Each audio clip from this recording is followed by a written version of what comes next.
أعوذ بالله السميع العليم من الشيطان الرجيم. بسم الله الرحمن الرحيم. الحمد لله رب العالمين، وبه نستعين، والصلاة والسلام على رسوله الأمين سيدنا محمد وعلى آله وأصحابه أجمعين. سبحانك لا علم لنا إلا ما علمتنا إنك أنت العليم الحكيم. رب اشرح لي صدري ويسر لي أمري واحلل عقدة من لساني يفقه قولي. اللهم لا سهل إلا ما جعلته سهلا وأنت تجعل الحزن إذا شئت سهلا ولا حول ولا قوة إلا بالله العلي العظيم. آمين. أما بعد، فالسلام عليكم ورحمة الله وبركاته. Yang berusaha barisan ahli jawatan kuasa masjid yang dikasihi, kepada seluruh para jamaah muslimin yang dirahmati Allah Subhanahu wa taala sekalian. Hadirin semua, pada hari ini kita berada pada hari-hari yang hampir terakhir dalam mengakhiri bulan Ramadan yang penuh dengan kebaikan dan keberkatan. Kita akan mengakhiri 10 yang terakhir yang menjadi medan perlumbaan para salihin dan para ahli ibadah. Kita akan mengakhiri 1 bulan yang di dalamnya Allah menggandakan segala amal kebaikan. Kita akan mengakhiri bulan yang penuh dengan keampunan. Kita akan mengakhiri 1 bulan yang di dalamnya ada 1 malam yang lebih baik daripada 1000 bulan.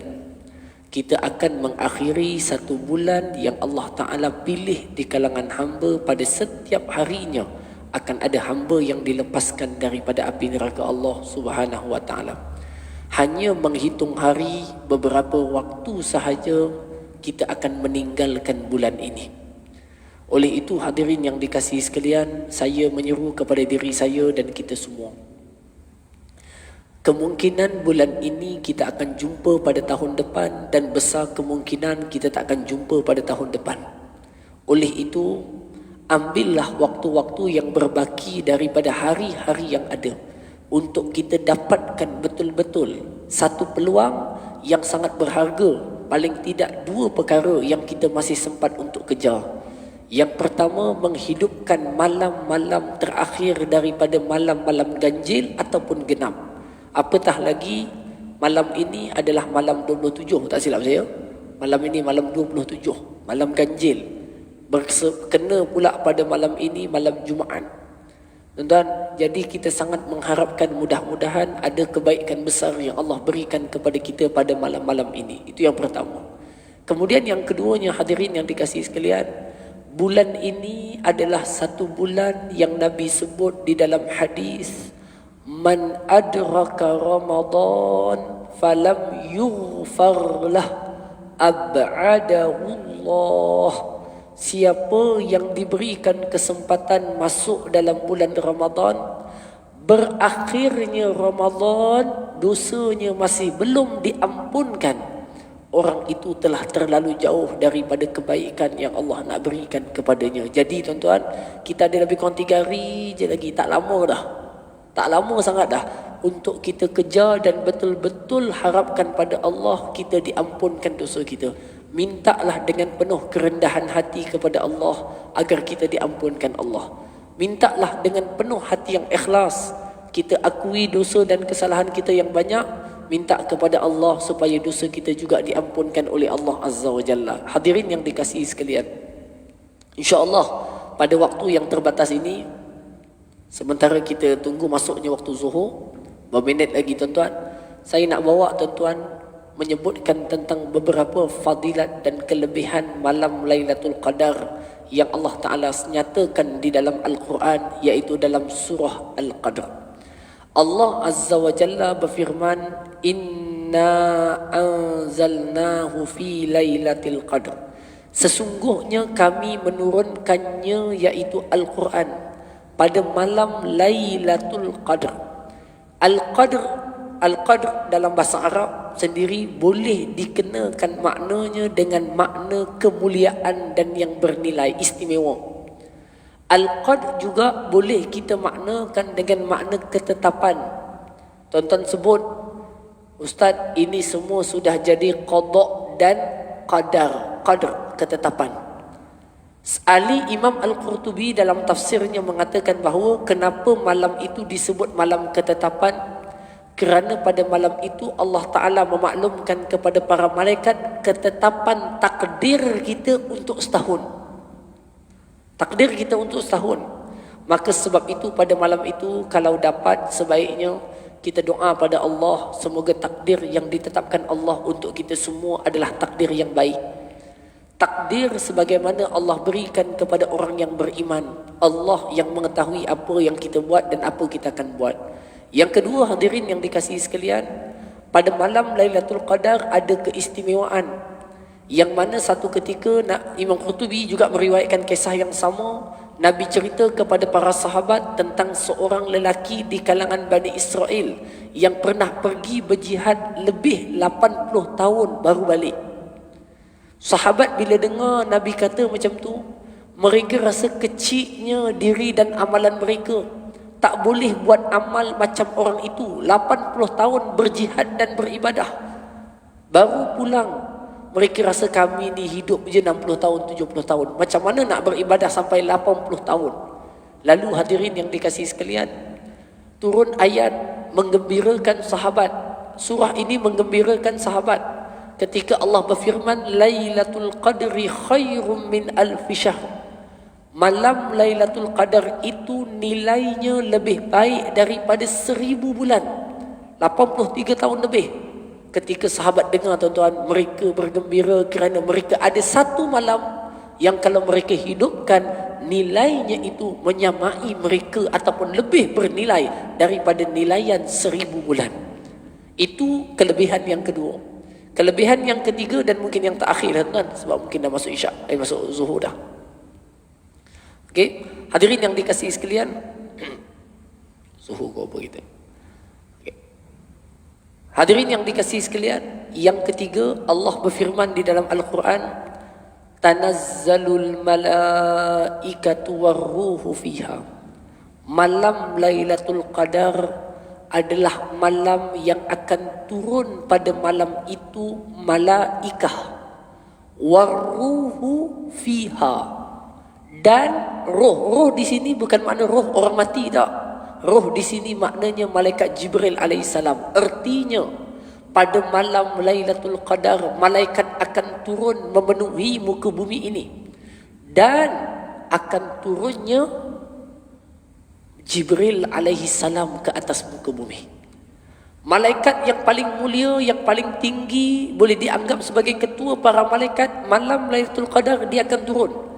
Dan Imam Qurtubi mengatakan dalam tafsirnya, pada malam Lailatul Qadar itu malaikat yang duduk di Sidratul Muntaha turun memenuhi bumi. Penuh bumi, sehingga syaitan pada malam itu terpaksa menyelit, nyuruk, pergi jauh, kerana bumi dipenuhi dengan para malaikat Allah Azza wa Jalla. Dan Imam Qurtubi sebut dalam tafsirnya ketika menafsirkan ayat ini, hujung sekali bersebut apa? Pada malam itu tidak akan berlaku apa jua kejahatan, sehingga kan sihir tidak akan terlaksana di malam itu. Subhanallah. Kenapa? Syaitan tak berperanan. Malaikat penuh memenuhi bumi. Soalannya adalah, malaikat turun ke bumi buat apa? Yang pertama, malaikat ada pada malam Lailatul Qadar, yu'amminuna ad-du'a. Dia akan mengaminkan doa orang yang berdoa. Mengaminkan doa orang yang berdoa. Hadirin yang dikasihi sekalian, ini adalah peluang besar buat kita untuk mendapatkan doa yang diaminkan oleh malaikat. Setakat pengetahuan saya, tuan-tuan, doa yang diaminkan malaikat ni ada dua. Setakat pengetahuan saya. Yang pertama adalah doa zahril ghaib. Apa maksud doa zahril ghaib? Doakan saudara kita tanpa dia tahu. Waktu tu malaikat akan aminkan. Contoh tuan-tuan nampak ada seorang jemaah keluar daripada situ, nampak keadaannya mungkin susah, lusuh pakaiannya. Tuan-tuan doa, ya Allah, berikanlah kecukupan kepada orang itu. Amin. Doa yang dia tak tahu tadi, diaminkan malaikat. Itu hadis Nabi sebut begitu. Namanya doa Zahril Ghaib. Doa kedua, doa malam Lailatul Qadar. Kita doa dengan ikhlas, doa itu diaminkan oleh para malaikat Allah Subhanahu wa taala. Jadi tuan-tuan, malam ni malam ganjil 27, 28, 29 ada sekali lagi. Tolonglah ambil peluang itu baik-baik tuan-tuan. Jangan sampai kita terlepas fadilat dan peluang yang besar ini, yang mungkin kita jumpa tahun depan, mungkin kita tak jumpa pada tahun depan. Itu yang kedua. Kemudian hadirin semua, malaikat buat apa pada malam itu? Allah berfirman, salamun hiya hatta matla'il fajr. Salamun. Salam itu dihuraikan oleh para ulama dengan makna malaikat-malaikat ini mengucapkan salam kesejahteraan, menyapa orang-orang yang beribadah pada malam itu. Tuan-tuan je tak dengar, tuan-tuan tahu, tetapi kerana nak memuliakan orang yang beribadah pada malam itu, malaikat akan menyapa, memberikan salam, menyapa mereka, malaikat kenal dia.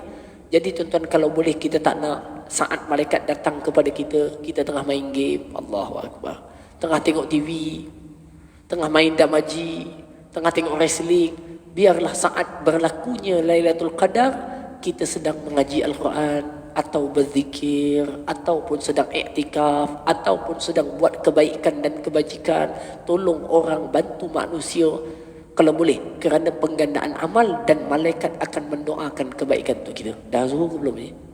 Dah. Okey, kalau dah tuan memang kena berhenti. Okey, hadirin yang dikasihi sekalian, dah, ya. Jadi hadirin yang dikasihi sekalian, jadi tuan-tuan, itulah mudah-mudahan apa yang berbaki daripada waktu-waktu ini, kita sama-sama berdoa kepada Allah dengan doa 3, jangan tuan-tuan tinggalkan. Pertama, doa minta ampun, kerana setiap bulan Ramadan akan ada dosa yang Allah ampunkan. Yang kedua, minta syurga dan minta jauh neraka. Ini permintaan paling tinggi dalam hidup kita. Dan yang ketiganya, minta Allah Ta'ala lindungi kedua ibu bapa kita dan guru-guru kita semua daripada tersenarai, daripada kalangan orang yang akan dimasukkan ke dalam api neraka Allah Azza wa Jalla. Mudah-mudahan Ramadan kali ini kita semua mendapat keampunan dan keberkatan daripada Allah Subhanahu wa Ta'ala. Buatlah segala kebaikan dengan kemampuan kita. Mudah-mudahan Allah memberkati dan melihat keikhlasan kita. Aqulu qawliha. Oh, rehat sebentar. Disuruh berhenti rehat azan. Lepas tu sambung sikit lagi. Baik.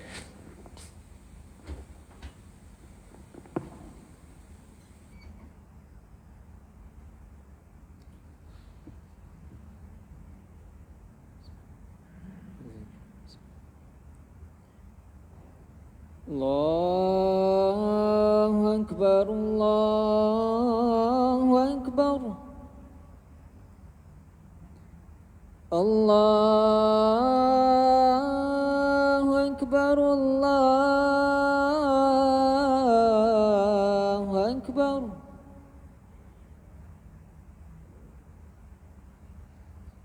Asyhadu an la ilaha illallah.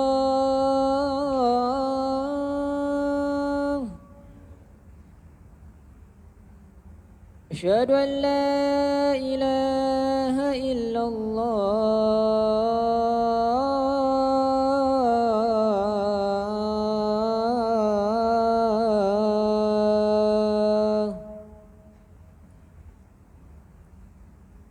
Asyhadu anna Muhammadar Rasulullah.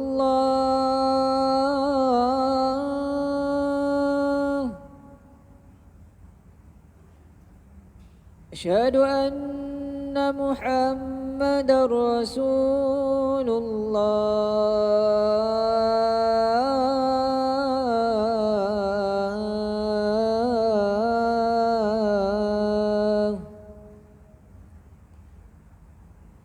Hayya 'alas salah.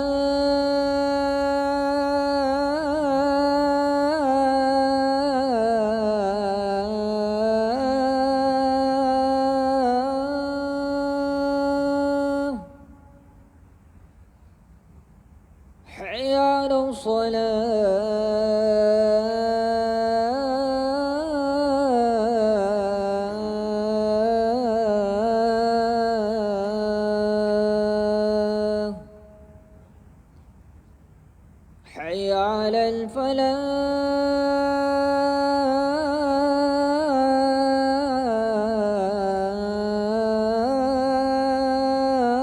الفلاح حي على الفلاح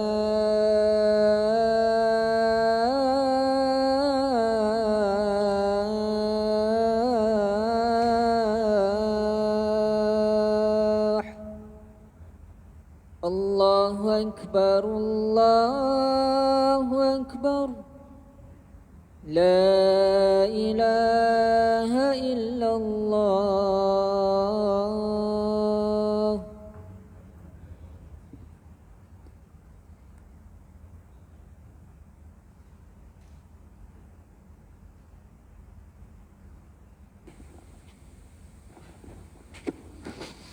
Bismillah, kita ambil sikit je masa tuan, sekitar 5 minit saja untuk tazkirah zuhur kita. Hadirin yang dikasihi sekalian, Allahumma salli ala Sayyidina Muhammad. Malam pada malam Lailatul Qadar, yang saya pesan dan ingatkan kepada hadirin semua untuk jangan tinggalkan. Yang pertama sekali adalah kalau boleh dan dapat, kita tak boleh buat banyak amalan, tuan-tuan dapat jaga solat fardu isyak berjamaah, itu pun dah cukup baik. Kerana dalam malam-malam yang kita lalui hanya sembahyang isyak, amalan fardu yang kita buat di waktu malam, yang lain semuanya sunat. Lepas maghrib, isyak je yang fardu. Jadi kalau boleh sembahyang fardu berjamaah, jangan tinggal. Yang pertama. Kemudian kalau boleh ada apa-apa sembahyang sunat yang kita buat malam itu untuk mendapat title menghidupkan malam. Nabi sebut, Sayyidatuna Aisyah meriwayatkan, menyifatkan Nabi pada 10 yang terakhir. Kata Sayyidatuna Aisyah tentang Nabi, adalah Nabi bila masuk 10 yang terakhir, ahyal laila, Nabi akan hidupkan malam. Oleh itu kita nak dapat title hidupkan malam, kalau boleh lepas isyak ada sembahyang sunat yang kita buat. Tarawih contohnya, witir contohnya, baca Quran contohnya, itu dinamakan sebagai menghidupkan malam. Yang ketiga, kalau boleh daripada malam ini sampai malam habis, sampai malam yang terakhir, kita kalau boleh ada sedikit pun tak apa bacaan Quran yang kita buat, banyak lagi baik. Kerana Allah mengikat peristiwa Lailatul Qadar dengan peristiwa turun Quran. Tuan-tuan buka dalam surah Al-Qadr, Allah berfirman, Inna anzalnahu fi Lailatul Qadr. Sesungguhnya kami menurunkannya Quran pada malam Lailatul Qadar. Oleh itu bila kena Lailatul Qadar, antara peristiwa yang mengingatkan Lailatul Qadar adalah turun Quran. Oleh itu saat Lailatul Qadar itu berlaku, sebaiknya Quran kita baca. Tuan-tuan buka surah Ad-Dukhan, ayat yang ketiga, Allah berfirman, Inna anzalnahu fi lailatin mubarakah. Sesungguhnya kami menurunkan Quran pada malam yang penuh keberkatan. Oleh itu tuan-tuan yang hadiskan, oleh itu diikat turun Quran dengan diikat Lailatul Qadar dengan ikatan yang kuat. Oleh itu bermula malam ini sampai malam akhir, kalau boleh ada Quran yang kita baca. Jangan sampai tak ada, mendapatkan fadilat dan kelebihan itu. Mudah-mudahan Quran nanti menjadi pemberi syafaat kita. Dalam sebuah hadis Nabi menyebutkan, Al-Quran, As-Siyam wal-Quran yusyafa'ani yaumal qiyamah. Quran dan puasa kedua-duanya memberikan pertolongan dan syafaat pada hari kiamat nanti. Jadi tuan-tuan, puasa akan berkata kepada Allah, Ya Allah, aku menegahnya daripada makan dan minum pada siang hari, kerana-Mu ya Allah, maka berikan aku untuk menolongnya. Quran akan kata, mana'tuhu, aku telah menegahnya daripada tidur malam yang panjang kerana nak baca aku. Ya Allah, berikan aku izin untuk menolongnya, syafaat di akhirat. Yang kelima, kalau dapat pada malam-malam Lailatul Qadar, malam ini sampai malam yang terakhir, ada sedekah yang kita buat. Tuan-tuan singgah ke masjid, lepas witir tu, masuk di dalam tabung. Ataupun jumpa budak-budak di luar, berikan. Pada malam itu sedekah kita jalankan. Kalau tak dapat banyak, sikit pun tak apa. Yang penting fadilat itu kita tidak luput. Itu sedekah. Kalau sekarang pun transfer dah boleh dah. Kan? Transfer pun dah boleh, macam-macam dah tuan-tuan. Hadirin yang dikasihi sekalian, kemudian yang terakhir, yang kelima, doa jangan tinggalkan. Macam saya sebut tadi, malaikat yang turun pada malam Lailatul Qadar mengaminkan doa orang yang berdoa. Oleh itu doa minta pada Allah. Saya pun dah sebut tadi tuan, Sayyidatuna Aisyah tanya kepada Nabi, Ya Rasulullah, seandainya saya melihat malam itu Lailatul Qadar, apa yang saya nak baca? Nabi kata kepada Sayyidatuna Aisyah, andai engkau direzekikan malam itu dengan Lailatul Qadar, sebutlah Allahumma innaka afuun tuhibbul afwa fa'fu anni. Allahumma innaka afuun tuhibbul afwa fa'fu anni. Maknanya, ya Allah, engkaulah Tuhan yang suka memaafkan. Maafkanlah segala kesalahan-kesalahanku. Baca banyak-banyak, diulang.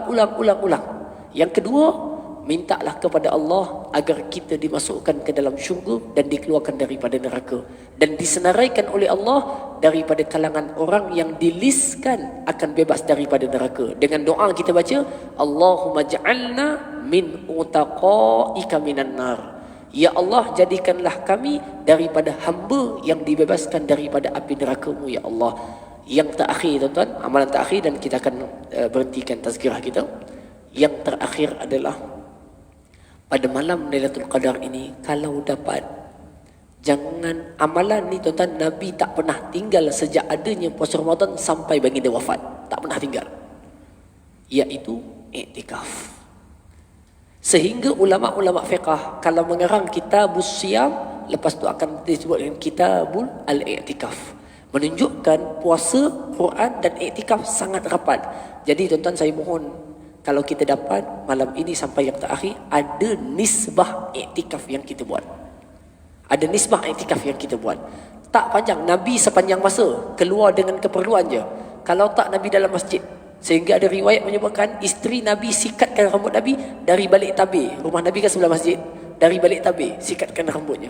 Menunjukkan Nabi tidak meninggalkan iktikaf. Kita tak dapat buat panjang, bekerja dan sebagainya. Tuan-tuan, ambillah waktu ini untuk dapat nisbah kelebihan iktikaf. Sejam, 2 jam tak apa.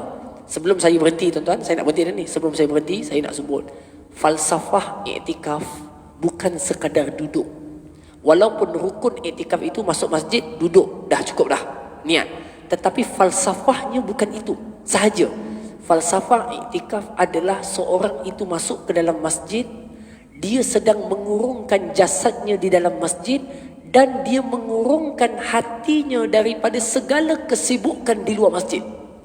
Maknanya masa duduk iktikaf tu, hati kita jangan fikir apa jua urusan di luar. Bukan lama, sekejap je. Jangan fikir rumah tengah bina, jangan fikir baju raya belum beli, tak payah fikir hutang tu belum. Nanti dulu, sekejap. Waktu ini adalah waktu untuk kita betul-betul hanya menghadapkan hati kita, jiwa kita, perasaan kita, akal kita menghadap Allah. Begitulah iktikaf akan menjernihkan hati kita. Iktikaf macam itulah yang akan jadikan roh kita meningkat menuju Allah Ta'ala. Jadi tuan-tuan semua, saya harap kita iktikaf tak berapa lama. Janganlah kita sibuk dengan game ke, main WhatsApp ke, main Facebook ke, apa ke. Jadikan waktu sekejap je. Kalau 20 minit, tafakkur, ngaji, Quran, zikir. Pada waktu itu rohani kita akan segah dalam iktikaf yang kita jalankan. Jadi tuan-tuan, falsafah itu nak. Kalau duduk 10 jam pun tapi main Mobile Legend dalam masjid, tak guna apa. Kerana falsafahnya itu tak sampai. Kerana tujuan iktikaf mengurungkan diri kita, hati kita, jiwa kita dalam menghadap Allah. Barulah jiwa kita akan jernih, rohani kita akan meningkat. Jadi hadirin yang dikasihi sekalian, saya rasa itulah sedikit sebanyak ingatan kita bersama pada waktu ini. Mudah-mudahan apa yang baik dapat dijadikan ingatan, dan Allah kurniakan kepada kita semua Lailatul Qadar dan pengampunan daripada segala dosa-dosanya. Amin ya rabbal alamin. Aqulu qawli hadza wa astaghfirullahal azim li wa lakum. Wassalamu alaikum warahmatullahi wabarakatuh. Subhanakallahumma bihamdika.